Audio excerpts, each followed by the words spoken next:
আসসালামু আলাইকুম। এই ফোনটির ভিতরে কি আছে আজকের ভিডিওতে আলোচনা করব। এই ফোনটি বক্স কন্টেনে আছে USB type C cable, back case, 80 ওয়াটের চার্জার, রিয়েলমি P4 পাওয়ার।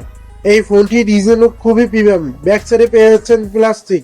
এই ফোনটি থিকনেস হলো 9.08 মিটার, ওয়েট হলো 219 গ্রাম। এই ফোনটি খুবই হালকা, একদিনে ইজিলি ইউজ করতে পারবেন।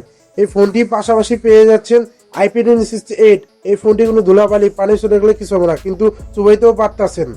এই ফোনটি পড়ছে মানুষ দেখতে গেলে storage speaker, touching code, headphone Jack missing আছে, উপরে আছেন সেকেন্ডারি নয়েজ পলিউশন নাই, আর পেয়ে যাচ্ছেন ইন ডিসপ্লে ফিঙ্গারপ্রিন্ট স্ক্যানার।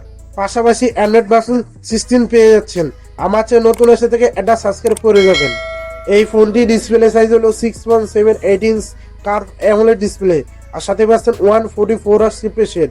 এই ফোনটি চিন অ্যান্ড বেজেল দেখতে গেলে সুপার নেরো, পাশাপাশি ফোনটির সাথে মিডিয়া কুমু করে খুবই মজা পাবেন।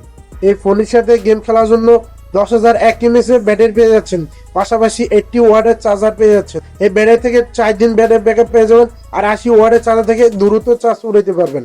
এই ফোনটির সাথে প্রসেসর পেয়ে যাচ্ছেন মিডিয়াটেক ডায়মেনসিটি 7400 আলট্রা। এই প্রসেসর থেকে পাবজি বা ফ্রি ফায়ার যে কোনো গেমস স্মুথলি রান করাইতে পারবেন। এই ফোনটির মার্কেট প্রাইস হলো 55,000 টাকা। 55,000 টাকা 12/256 ভেরিয়েন্ট পেয়ে যাচ্ছেন। এই ফোনের সাথে 3 ইন্ডিয়া শুটার পেয়ে যাচ্ছেন। 50 megapixel main camera photo quality খুবই ভালো। 8 মেগাপিক্সেল আল্ট্রাওয়াইড ক্যামেরা প্রোভাইডে ভালো ডিটেল প্রোভাইড করতে পারে। আর 2 megapixel dead camera photo quality খুবই ভালো। আর মেন ক্যামেরা ভিডিও রেকর্ড করতে পারবেন 4K 30fps 60fps পর্যন্ত করতে পারবেন। আর 16 মেগাপিক্সেল সেলফি ক্যামেরা প্রোভাইডে ভালোটা ছবি ক্যাপচার করতে পারেন। এই ভিডিওটা কেমন লাগলো সেটা কমেন্ট বক্সে জানাই দিবেন। আমার ভিডিও ভালো লাগলে একটা লাইক করে যাবেন। আসসালামু আলাইকুম, সবাই ভালো থাকবেন।